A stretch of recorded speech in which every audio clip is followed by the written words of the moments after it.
The Witcher 3 is probably my favorite game, but recently I was getting kind of bored of playing some minor quests, gameplay-wise I mean.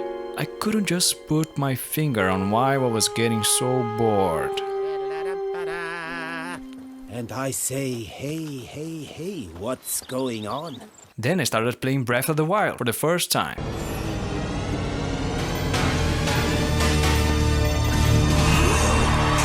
A game that don't have great quests, dialogue, or meaningful choices like The Witcher 3. Like, not even close. It's pure gameplay and exploration, but somehow I couldn't stop playing it. Why? Well, basically it's because there's no marker telling you exactly where to go at all times, like 99% of open world games, basically. Yep, open world game plus no yellow marker means good. Okay, I'm gonna elaborate. So open world games are nice and open and you can go wherever you want, which may imply that the game is not linear, and that's true. There's a lot of cool things to discover in these games. Like by far my favorite thing to do in Red Dead Redemption 2 is just that, riding around, ignoring the main story. I want to ride that horse again sometime.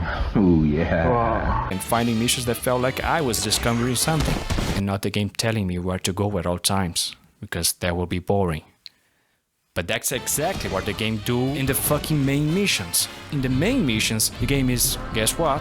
Very restrictive and linear.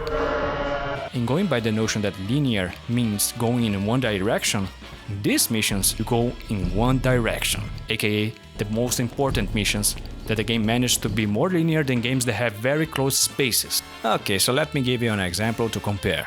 So let's use Dark Souls. Yeah, let's beat that dead horse some more. Disclaimer, this part of the video is especially interesting for those normie and casuals that haven't played Dark Souls yet.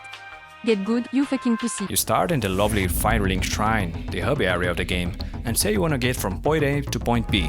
In this case, this creepy ass dude is telling you, "Ring the bell of awakening." And just for argument's sake, let's say you have a compass on you. And he also tells you, "It's located northwest from here. It's on the peak of the tower of the church. It's really tall. Go there." Let's see. North, east. Okay, let's go. So you don't have a minimap, you don't have a normal map, and you're a long way from Kansas. You're not in Kansas anymore. But you know it's that way. That should be enough, right? Already you're doing something that never have you ever done in pretty much all the open world games.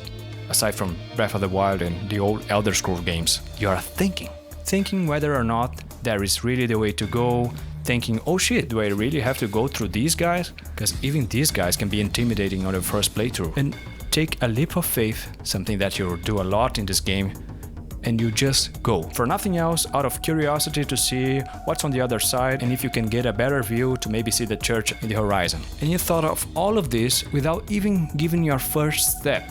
Now you may think I'm exaggerating, but I actually remember thinking about this stuff in my first playthrough. You know, despite the fact of not having a compass or actual clear directions, you silly fucker. Also, I remember going the opposite direction in my first playthrough and getting fucked by immortal skeletons.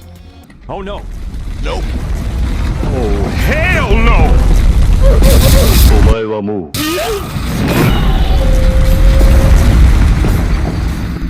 So there's that. Anyway, getting off track. So let's say somehow you didn't die to these guys, and you get through here, here and here, follow the path here. After navigating a bit and playing with your new friends, you encounter your first bonfire, and you come to learn that restores all your orange juice, but also restores all your friends, and they are really annoying. There you have to consider another thing. Do I keep going? I just have one more orange juice to heal. I can do it. I don't need this. Oh fuck. It's like playing chess. You really have to consider every move. It has rules for exploring. You just can't go wherever you want without a care in the world, until you get good and feel confident enough to go around ignoring your friends.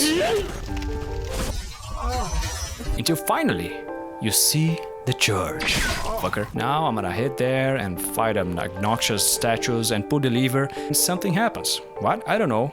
What now?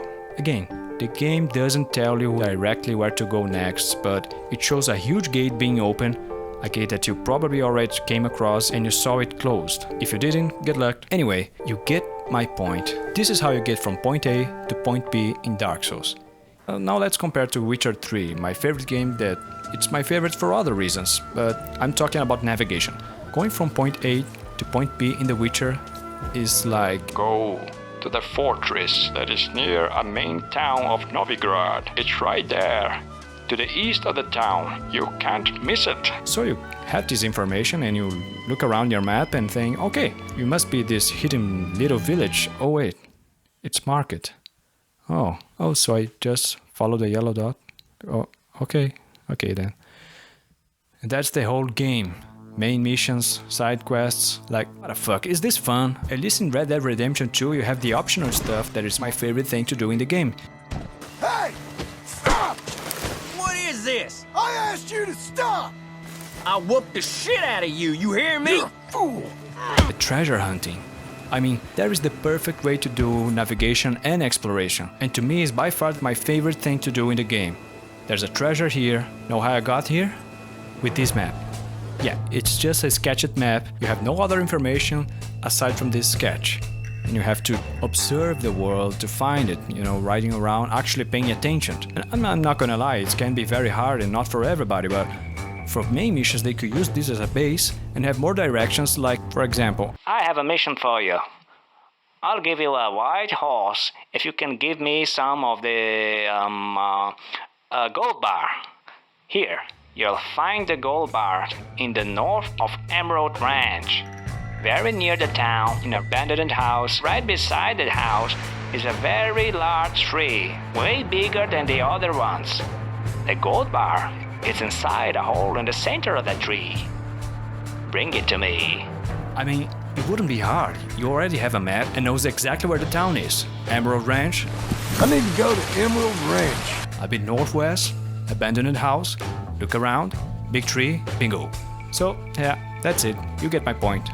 But if the game were like this, probably the 12-year-olds won't find very appealing and too difficult and will complain, and the game will get bad reviews. Easy. Or not.